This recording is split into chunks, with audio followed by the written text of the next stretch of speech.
Episode ke-1. Carla Magdalena memegang perutnya, yang terasa sangat sakit akibat tendangan Ivanka. Sudah kubilang, jauhi Bastian.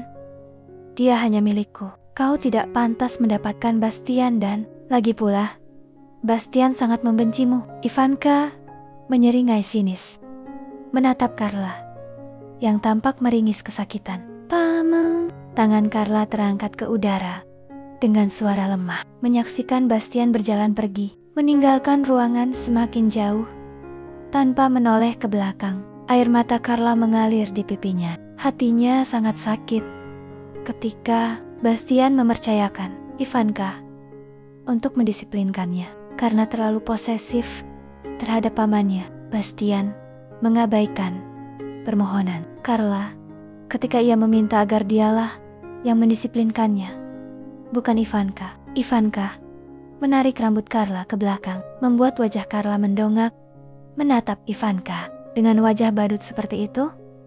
Siapa yang tidak jijik melihatmu? Bahkan Bastian pun muak melihatmu. Dasar jalang. Ivanka menginjak tangan Carla hingga Carla menjerit kesakitan. Dasar bajingan. Ivanka, singkirkan kakimu. Dengan suara lemah dan marah, Carla menahan rasa sakit yang luar biasa di tangannya. Plak! Kau berani menghinaku? Dasar anak yatim, akan kuberi pelajaran agar mulutmu itu tidak bisa bicara lagi. Plak, plak, plak, plak. Ivanka berulang kali menampar wajah Carla hingga sudut bibir Carla berdarah. Carla menangis sedih. Ia begitu bodoh karena terlalu mencintai Bastian yang lebih mendengarkan Ivanka daripada dirinya. Air matanya mengalir deras, membanjiri wajahnya. Tubuhnya terasa sangat sakit dan hatinya juga sangat terluka. Dia benar-benar lelah. Selama 10 tahun dia menyukai paman angkatnya yang dipercayakan kepadanya oleh orang tuanya sebelum mereka meninggal untuk merawat dan melindunginya, menggantikan peran orang tuanya. Bastian Kenneth menjadi bagian dari keluarga Carla. Ketika Carla berusia 7 tahun dan Bastian diadopsi oleh ayahnya sebagai saudara angkat ayahnya ketika Bastian berusia 17 tahun. Ketika Carla pertama kali memasuki masa pubertas, dia menyukai Bastian Kenneth. Saat itu, Carla berusia 12 tahun dan Bastian berusia 22 tahun. Ketika dia mencapai usia 17 tahun, dia mulai menunjukkan perasaannya secara terbuka kepada Bastian. Awalnya, Bastian tidak membenci. Setiap kali Carla menempel padanya dan mengikutinya kemanapun dia pergi. Sampai sepupunya, Ivanka, masuk ke dalam hubungan Carla dan Bastian. Sikap Bastian berubah terhadapnya. Bastian selalu mempercayai apa yang dikatakan Ivanka, dan bahkan Ivanka bisa dengan bebas menghina Carla di depan Bastian. Oke, teriak Carla, merasakan kepalanya sangat sakit ketika Ivanka membantingnya ke lantai dengan kasar. Carla merasakan dahinya perih, sepertinya terluka, dan dia merasakan darah mengalir dari luka tersebut, membuat pandangannya mulai kabur. Dia merasa tubuhnya semakin lemah. Carla ingat bahwa beberapa hari terakhir ini dia tidak diberi makan oleh Ivanka karena dia dihukum oleh Bastian.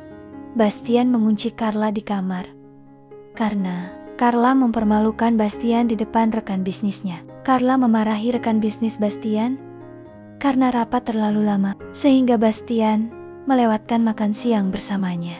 Bastian kemudian meminta bantuan Ivanka untuk mengawasi Carla agar dia tidak kabur. Akibatnya, Ivanka tidak melewatkan kesempatan untuk menyiksa Carla dan membuat kebohongan kepada Bastian. Ivanka mengatakan Carla tidak mau makan, kecuali Bastian datang untuk membujuknya makan. Mendengar apa yang dikatakan Ivanka membuat Bastian semakin marah. Bastian memperpanjang masa hukuman Carla dan dia tidak datang menemui Carla. Percuma saja kau menangis. Bastian tidak akan tersentuh oleh air matamu. Dia tidak akan pernah mencintaimu. Dia hanya mencintaiku. Pesonaku telah membuatnya tidak lagi tertarik pada wanita manapun. Betapa menyedihkannya kau. Lebih baik kau mati saja, agar kau tidak mengganggu hubungan kami, kata Ivanka, sambil menyeringai sinis. Buk, buk, Ivanka menendang perut Carla dengan keras lagi, menyebabkan tubuh Carla jatuh seperti karung. Weki, weki, Carla muntah darah. Pandangannya semakin kabur, dan tubuhnya terasa semakin lemah. Ivanka tertawa dingin melihat Carla yang menyedihkan. Ia sangat senang melihat Carla sekarat. Berikan obat itu padanya, kata Ivanka kepada seorang wanita yang memegang segelas minuman. Baik, Nona, wanita itu mengangguk. Carla dipaksa meminum obat yang dimaksudkan Ivanka dengan sisa kekuatannya yang lemah. Carla mencoba menghindari gelas minuman itu agar tidak masuk ke mulutnya. Namun kekuatannya terlalu lemah untuk melawan kekuatan kedua pelayan itu yang cukup kuat untuk memegang tangan dan dagunya, membuat minuman yang mengandung racun itu masuk ke mulutnya. Uhuk, uhuk, Carla terbitak-bituk saat ia selesai meminum obat di dalam gelas. Dengan sisa kekuatannya, ia mencoba memuntahkan minuman yang telah masuk ke mulutnya. Ci, ci,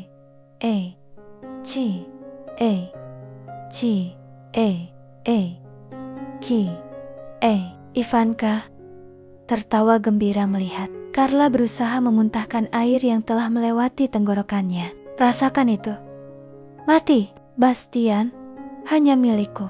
Hanya aku yang pantas menjadi Nyonya Kenet. Ivanka penuh kepuasan menyeringai sinis pada Carla yang tampak kesakitan dan mulai sekarat karena racun yang diminumnya. Paman, aku menyesal mencintaimu. Jika ada kehidupan kedua, aku tidak akan jatuh cinta lagi padamu. Aku ingin hidup untuk diriku sendiri. Aku ingin menikmati kebahagiaanku sendiri, jauh darimu, dan menemukan seorang pria yang dengan tulus mencintaiku apa adanya.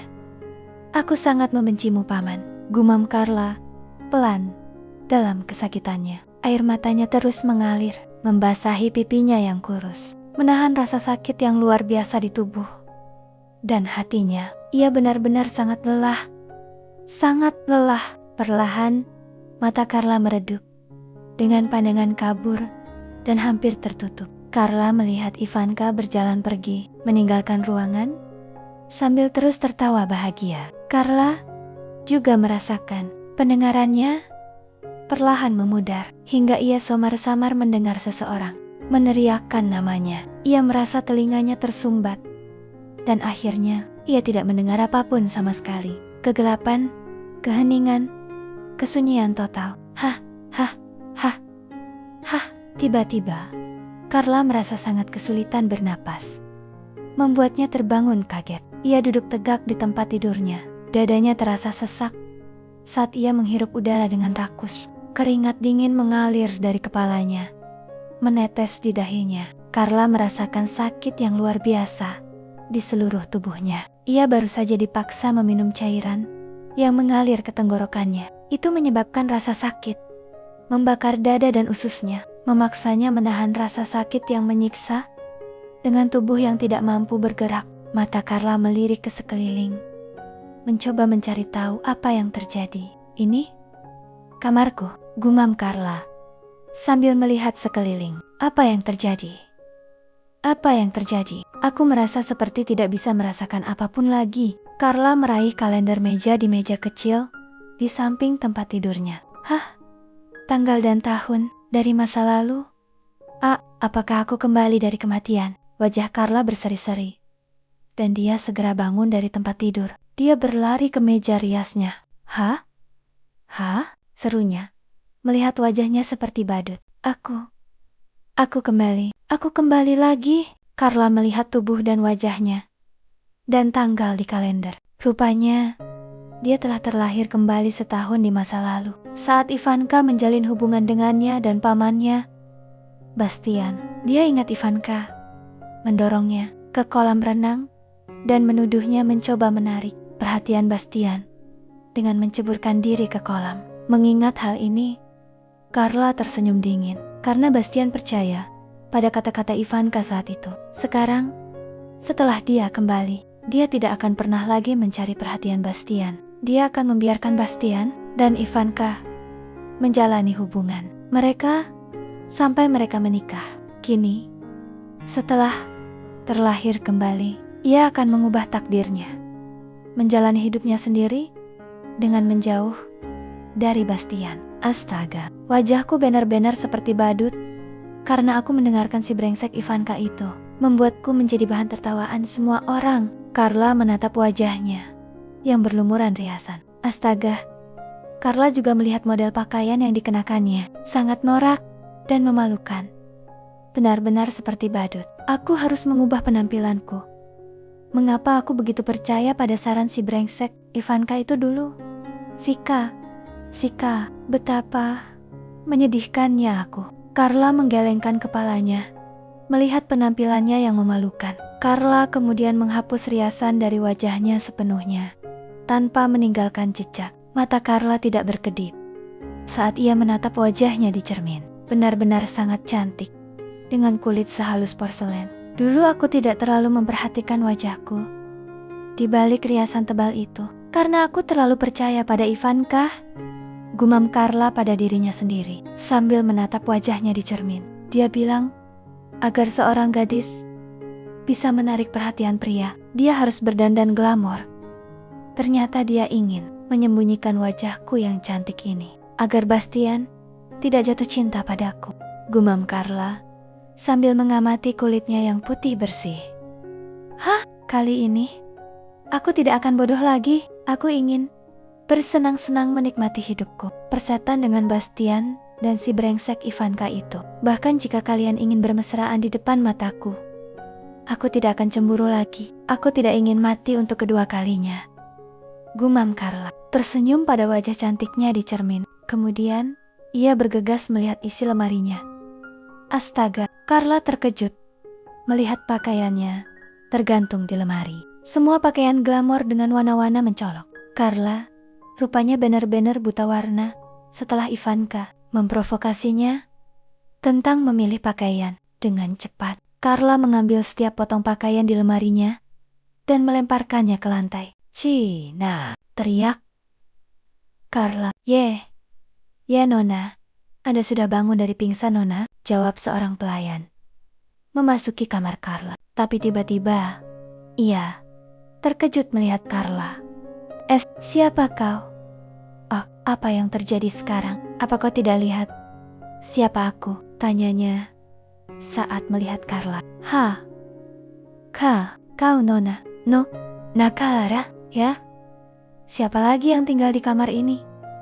Kalau bukan aku, tanya Carla dengan garang kepada Tina, pelayan yang selalu mengurus kebutuhan Carla. Maaf Nona, Anda sangat cantik, sampai-sampai saya lupa dan tidak mengenali Anda, jawab Tina, merasa bersalah. Cukup, berhenti berakting.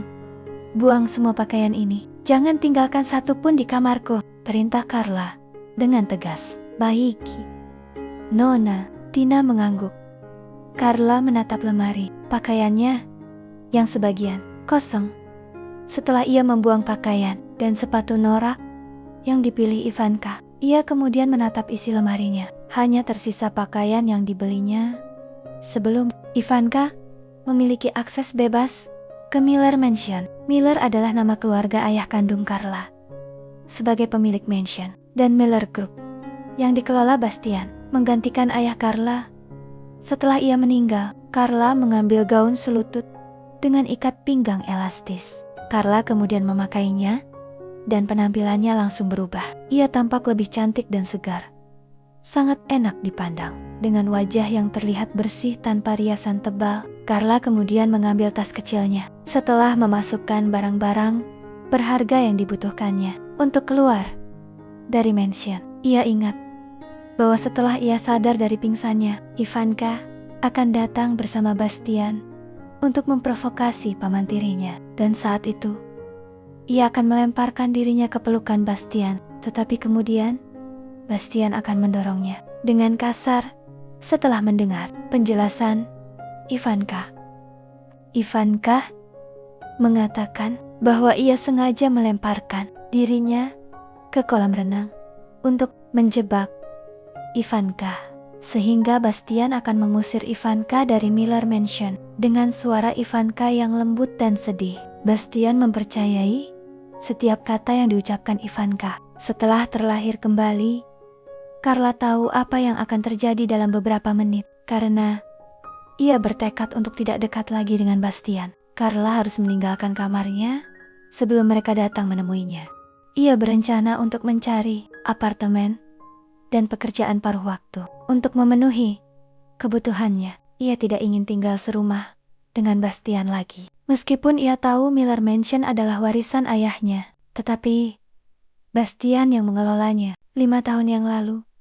Sejak orang tua Carla meninggal, Bastian mengambil alih tanggung jawab mengelola Miller Group dan Miller Mansion. Bastian sangat kompeten dalam mengelola Miller Group, membuatnya berkembang di luar negeri, dan pengaturan di dalam mansion. Semuanya terorganisir dengan baik berkat pengaturan Bastian sebagai kepala keluarga menggantikan ayahnya. Carla menganggap semua kekayaan Miller berkat tangan emas Bastian. Jadi, dia sebagai putri sah ayahnya dan pewaris asli kekayaan Miller tidak berhak mengambil alih Miller Group. Dia masih muda dan tidak tahu apa-apa tentang bisnis. Karena jika dia mencoba mengambil semuanya, Miller Group akan bangkrut di tangannya. Oleh karena itu, dia tidak akan mengganggu Miller Group. Sekarang dia ingin menemukan kebahagiaannya sendiri. Tidak ingin dekat dengan Bastian lagi. "Nona, Anda mau pergi kemana?" tanya Tina, menatap Carla dengan heran. "Aku ingin keluar." "Jangan ikuti aku, kamu tetap di sini saja." Untuk menjawab pertanyaan Bastian, jika dia bertanya tentang keberadaanku, kata Carla datar. "Ada apa dengan Nona Carla? Bukankah dia sangat menantikan pertemuannya dengan Tuan Bastian?" Pikir Tina bingung. "Aku pergi duluan, dan aku mungkin pulang larut malam," kata Carla sambil berjalan keluar dari kamarnya. "Hah? Pulang larut malam? Mau kemana? Kau tidak pernah keluar dari mansion, apalagi pulang malam hari." "Nona," balas Tina, mengejar Carla yang berjalan cepat meninggalkan ruangan. "Hah? Pulang larut malam? Mau kemana? Kau tidak pernah keluar dari mansion, apalagi pulang malam." "Nona," balas Tina, mengejar Carla yang berjalan cepat meninggalkan ruangan. Carla tidak mendengarkan Tina. Ia terus berjalan dengan wajah ceria. Ia telah diberi kesempatan kedua, jadi ia tidak akan membuang waktunya lagi untuk mengejar cinta Bastian. Ia masih muda. Ia masih memiliki perjalanan panjang untuk mencintai seseorang. Sekarang ia ingin bersenang-senang dulu, menikmati masa mudanya. Carla mendengar suara Ivanka di koridor menuju kamarnya, memaksanya bersembunyi untuk menghindari Bastian dan Ivanka. Setelah Ivanka dan Bastian memasuki kamarnya, ia bergegas keluar dari tempat persembunyiannya. Ia setengah berlari menuruni tangga, tersenyum bahagia, seolah-olah terbebas dari sangkarnya. Carla meninggalkan mansion. Carla pernah belajar mengemudi, tetapi karena terlalu sibuk mengejar cinta Bastian, ia kehilangan minat untuk mengemudi sendiri. Ia berpura-pura tidak pandai mengemudi, sehingga ia selalu bisa menumpang mobil Bastian dan selalu dekat dengannya, mengingat obsesinya untuk mengejar cinta paman angkatnya. Ia merasa sangat bodoh. Kali ini, ia akan melakukan hal-hal yang dulu tidak disukainya. Ia akan menyukainya untuk masa depannya sendiri. Carla memandang mobil merah mewah di garasi mansion yang dibeli Bastian untuknya 2 bulan lalu. Bastian membeli mobil itu agar ia bisa bepergian sendiri tanpa harus selalu bersama Bastian. Carla tersenyum dingin, mengingat kata-kata Bastian saat itu, bahwa ia terlalu manja dan menyebalkan. Ia semakin mengutuk dirinya sendiri karena begitu bodoh dan menyedihkan. "Nona, Anda ingin pergi kemana? Saya bersedia mengantar Anda." "Kebetulan saya sedang luang," kata salah satu pengawal Bastian, mendekati Carla dan berdiri dengan sopan menjaga jarak darinya. Carla menoleh untuk melihat pria kekar itu yang mengenakan pakaian formal hitam. Pengawal itu terkejut melihat wajah Carla, berbeda dari terakhir kali ia melihatnya. Sangat jelek, namun saat ini wajah Carla terlihat sangat cantik, membuat pria berpakaian formal hitam itu tertegun selama beberapa detik. Tetapi kemudian Ia segera menundukkan wajahnya. Rasanya tidak sopan menatap wajah tuannya. Sementara itu, Carla berpikir, ia ingat di kehidupan sebelumnya, pria itu selalu berbicara kepadanya dengan sopan, menawarkan bantuan kepadanya. Namun, Carla menjawab pria itu dengan singkat, karena ia tidak suka pria lain berbicara kepadanya dan menawarkan bantuan. Baginya, hanya Bastian satu-satunya pria yang pantas diajak bicara dan membantunya. Carla tersenyum kecut, mengingat perilakunya yang menyebalkan. Sudut bibir Carla melengkung, membentuk senyum, menatap pengawal itu sambil berpikir, mempertimbangkan tawaran pria itu. Aku ingin jalan-jalan, berbelanja, dan menonton film. Maukah kau menemaniku? Tanya Carla, dengan nada suara yang terdengar ramah dan lembut. Wajah pengawal itu tampak terkejut, dan secara refleks, menatap Carla lagi. Mendengar jawaban Carla yang tidak ia duga, selama ini, ia tahu bahwa Carla akan bersikap kasar padanya dan menyuruhnya menjauh. Tiba-tiba, pria itu menyadari bahwa ia telah menatap Carla. Ia segera menundukkan wajahnya lagi, merasa tidak sopan menatap Carla lebih dekat. Ya Nona, saya bersedia membantu Anda jalan-jalan, berbelanja, dan menonton film, jawab pria berpakaian hitam itu. Sedikit menundukkan kepalanya dengan sopan. Senyum Carla semakin lebar. Merasa geli melihat sikap sopan pengawal Bastian. Ia sangat menyesali perilakunya yang kurang sopan di masa lalu. Menanggapi keramahan pria bertubuh besar itu. Kalau begitu, ayo pergi, jawab Carla dengan nada riang. Carla melemparkan kunci mobilnya kepada pria itu, yang secara refleks menangkapnya dengan cepat. Sebelum pria itu sempat membukakan pintu mobil untuk Carla, gadis itu sudah membukakan pintu mobil untuk dirinya sendiri terlebih dahulu. Mobil merah mewah itu perlahan keluar dari garasi dan mulai meluncur ke jalan. Setelah terparkir selama 2 bulan, sejak Bastian membelinya, buka atapnya. Aku ingin merasakan angin dan sinar matahari menyentuh kulitku, kata Carla dari kursi penumpang. Baik, Nona, jawab pria berpakaian formal itu. Siapa namamu? Aku belum tahu namamu, tanya Carla saat atap mobil perlahan terbuka. Namaku Davin, Nona, jawab pengawal itu. Hai Davin, mulai hari ini mungkin aku akan membuatmu sibuk, selalu menemaniku bepergian keluar mansion. Sampai saatnya, aku tidak lagi tinggal di mansion, kata Carla dengan nada ceria. Apa? Mau kemana Nona? Davin terkejut mendengar kata-kata Carla. Tidak kemana-mana. Aku hanya ingin mengubah suasana, karena aku ingin mandiri.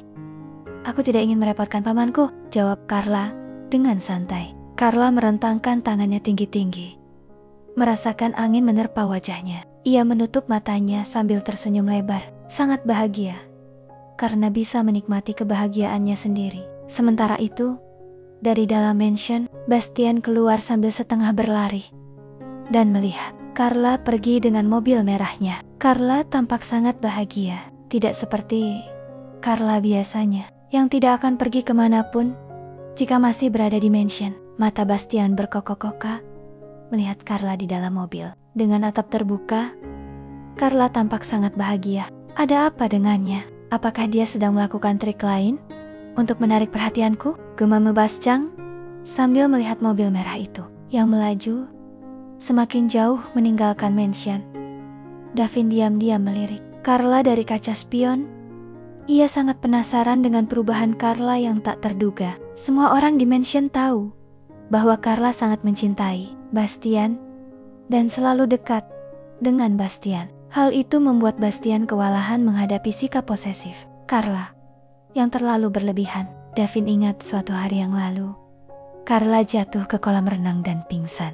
Semua orang mengira Carla berpura-pura pingsan untuk menarik perhatian Bastian. Namun, setelah sadar dari pingsannya, Carla malah pergi keluar mansion untuk berjalan-jalan. Bukannya menunggu Bastian datang dan melihat kondisinya dan menggendong Bastian bersamanya seperti yang biasanya ia lakukan. Carla berpura-pura tidak tahu bahwa Davin diam-diam meliriknya dari kaca spion. Mungkin bertanya-tanya tentang perubahannya yang tidak biasa. Aku ingin makan dulu, lalu menonton film, kemudian pergi ke mall untuk berbelanja pakaian, jawab Carla sambil melihat pemandangan jalanan. Baik, Nona. Tak lama kemudian, mobil merah itu memasuki area parkir restoran pilihan Carla. Kau tidak ikut makan? Tanya Carla, melihat Davin masih berdiri di samping mobil saat Carla hendak masuk ke restoran. Tidak, Nona.